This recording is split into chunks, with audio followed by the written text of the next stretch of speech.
Hi friends, చూసారా mushroom biryani combination మీకు పన్నీరు అలాగే కాజు కర్రీ చూపిస్తున్నాం చూడండి.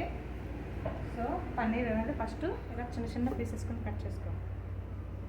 చూసారా, స్టవ్ మీద బాండీ పెట్టి ఆయిల్ వేసుకొని పన్నీర్ పీసెస్ వేసుకోండి.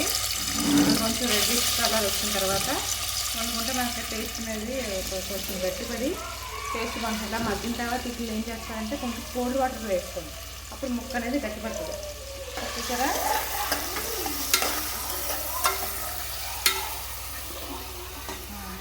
అది కోల్డ్ వాటర్ వేసుకోండి. బాగా అడ్జస్ట్ వచ్చే వరకు కొంచెం యాడ్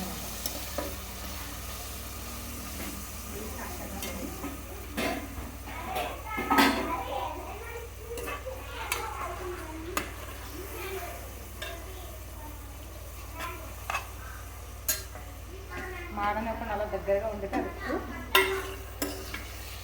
అడుగు బ్రౌన్ కలర్ వచ్చే వరకు వేపండి. చూసారు కదా చక్కగా వేసినాయో.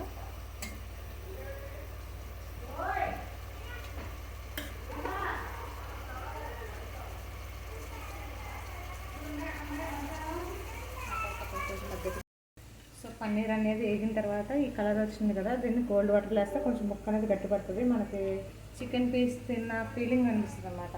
చూసారు కదా, నెక్స్ట్ ఆయిల్లోనే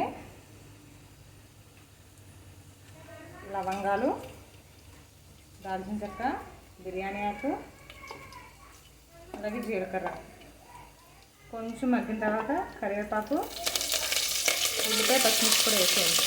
సో ఉల్లిపాయ చాలా తక్కువ వేస్తున్నాను అనుకోవచ్చు, బట్ ఏంటంటే మేము గ్రేవీ కావాలి కాబట్టి అందులోకి టమాటా ఉల్లిపాయ పేస్ట్ చేసాము, కొంచెం జీడిపప్పు కూడా వేసాము. పేస్ట్ అనేది ఉల్లిపాయ అనేది బాగా యాగనివ్వండి. బ్రౌన్ కలర్లో వచ్చిన తర్వాత అప్పుడు మనం మసాలా పేస్ట్ చేస్తే గ్రేవీ అనేది బాగుంటుంది, టేస్ట్ కూడా బాగుంటుంది.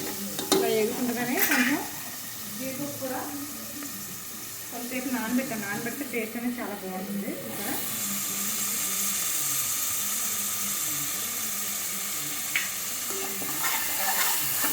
బాగా యాగనివ్వండి.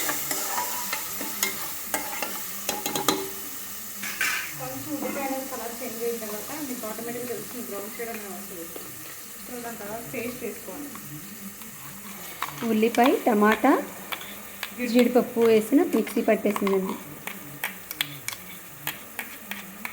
ఇక్కడ టమాటా వల్ల చాలా కలర్ఫుల్ కనిపిస్తుంది, గ్రేవీ కూడా బాగా వస్తుందండి.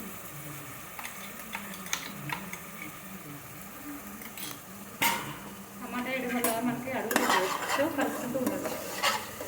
ఇదంతా దగ్గరికి అయిన తర్వాత మనకు ఆటోమేటిక్గా మనం వేసిన ఆయిల్ అనేది కొంచెం బయటకి వెళ్తుంది. వెళ్ళిన తర్వాత మనం ఇందాక వాటర్లో వేసుకుని పన్నీర్ పీసెస్ ఉన్నాయి కదా, అవి వేసి ఉప్పు, కారం, పసుపు అన్నీ కలిపి మగ్గనివ్వండి. కొంచెం తిప్పే ముందు కొత్తిమీర వేస్తే మనకి సైడ్ డిష్గా మష్రూమ్ బిర్యానీకి పన్నీర్ జీడిపప్పు కర్రీ రెడీ అవుతుంది. ఇందాక ప్రెషర్ పెట్టాం కదా, ఇదిగోండి వాటర్ వేసేసి రైస్ వేసాం. ఇది అవుతూ ఉందో పక్క చూస్తున్నారా. ఇప్పుడు ఇది పక్కన కర్రీ.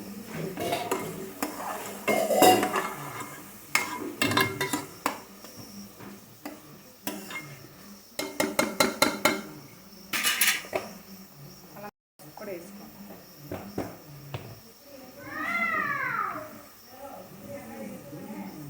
కారం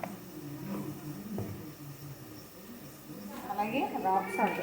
అన్నట్లు ఎక్కువగా సాల్ట్ కాకుండా మీరు గల్లుపు వాడుతూ ఉంటుంది, చాలా మంచిది హెల్త్ కూడా. పేస్ట్ కోసం కొంచెం అల్లం వెల్లుల్లి పేస్ట్ కూడా వేసి ఇందులో మగ్గనివ్వండి, వేసామన్న పేరుకి. తర్వాత మళ్ళీ మేము అన్నీ కలిపిన మసాలా కూడా వేస్తాము, అది కూడా చూపిస్తామండి. అదేంటంటే లవంగాలు, దాల్చిన చెక్క, యాలకులు, సాజీరా అన్నీ కలిపి కొంచెం డ్రైగా వేసి పౌడర్ చేసుకున్నాం. దింపి ముందు ఇది కొంచెం వేస్తే మీకు గ్రేవీ అనేది చాలా బాగుంటుంది, టేస్ట్ కూడా హోటల్ స్టైల్లో రెస్టారెంట్లో ఉంటుంది. టేస్ట్ చేయండి, చేసి కామెంట్ చేయండి మాకు. పన్నీర్ కూడా వేసిన తర్వాత ఆయిల్ పైకి వెళ్ళిన తర్వాత వాటర్ వేసుకోండి. బాగా దగ్గరికి మసాలా అంతా పచ్చివాసన లేకుండా మగ్గిపోవాలండి.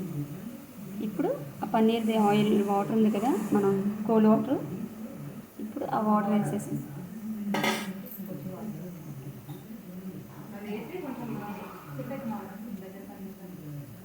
వాటర్ బాగా దగ్గర పడేదాకా ఉంచి మనకు ఉప్పు కారం పసుపు అన్నీ సరిపోయినా లేదు టేస్ట్ టేస్ట్ చూసుకుని మేము ఇందాక చెప్పాం కదండి అన్ని మసాలాలు లవంగాలు దాల్చిన చెక్క యాలకులు అన్నీ డ్రైగా వేపుకుని పౌడర్ చేసుకున్నాము. దింపుల ముందు ఇది వేసుకుని కొంచెం కొత్తిమీర వేసుకుని సర్వ్ చేసుకొని చాలా టేస్ట్గా ఉంటుంది. మీరు ట్రై చేయండి. మీకు నచ్చినట్లయితే మాకు లైక్ చేయండి, షేర్ చేయండి, కామెంట్ చేయండి. Thank you.